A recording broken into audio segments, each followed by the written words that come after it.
et si on décryptait la photo officielle de Meghan et Harry avec toute la famille royale.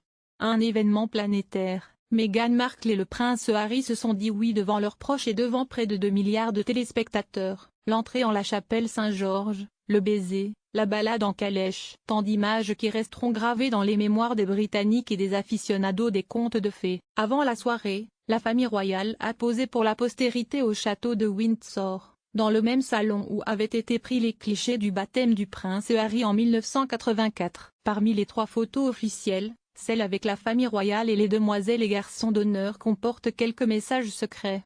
Décryptage, à lire, les photos officielles du mariage du prince Harry et Meghan Markle et l'absence de Louis, petit dernier de la famille. Louis, fils de Kate et William, n'était pas présent samedi au mariage de Harry et Meghan. Seulement âgé de 29 jours, il était bien trop jeune pour pouvoir assister à une si longue cérémonie. Sur cette photo, qui va entrer dans l'histoire, Louis n'est pas là non plus. Mais Kate a tout fait pour que son petit soit présent d'une autre manière, car elle porte une bague à l'annulaire droit en citrine, une pierre semi-précieuse symbole d'une nouvelle vie. Sa manière à elle de rendre hommage à son tout petit George a retrouvé sa malice et le petit prince n'a pas joué son rôle. Samedi, à la sortie de la chapelle, il a préféré se cacher dans les jambes de son père, plutôt que de poser sous l'objectif des photographes et de saluer la foule. Timidité exacerbée ou seulement caprice de petit garçon gâté.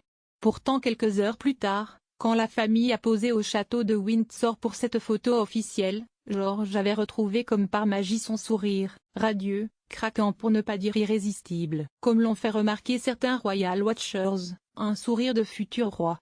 La mère de Meghan au centre de la photo durant le mariage, la mère de Meghan, Doria Ragland est restée discrète, très émue de voir sa fille embrasser son destin princier, elle n'a pu retenir ses larmes.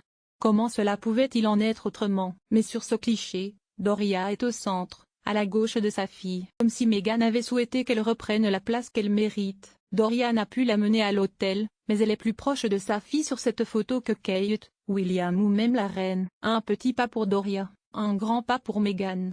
La reine Elisabeth II peut sourire. Pendant la cérémonie, la reine Elisabeth II n'a pas montré un visage très souriant. C'est peu dire mais protocole oblige. De nombreux internautes ont soulevé son visage fermé, ses regards très appuyés sur Meghan, sa manière à elle de ne pas esquisser un sourire alors que son dernier petit-fils se mariait. Qui est certain, c'est que sur cette photo officielle, la reine sourit enfin. Rien d'extravagant, rien d'excentrique, mais un sourire so british. William règne déjà sur la photo officielle, William domine. La reine Elisabeth est assise, Charles est en retrait aux côtés de Camilla, posté derrière ses parents. Le duc de Cambridge, lui, s'affiche comme le chef de famille. Il est rayonnant, vêtu avec sa tenue de militaire, que son fils George porte aussi, et placé juste derrière son épouse et ses héritiers. Un jour il sera roi de Grande-Bretagne. Il en a déjà la prestance et le charisme. Toute reproduction interdite.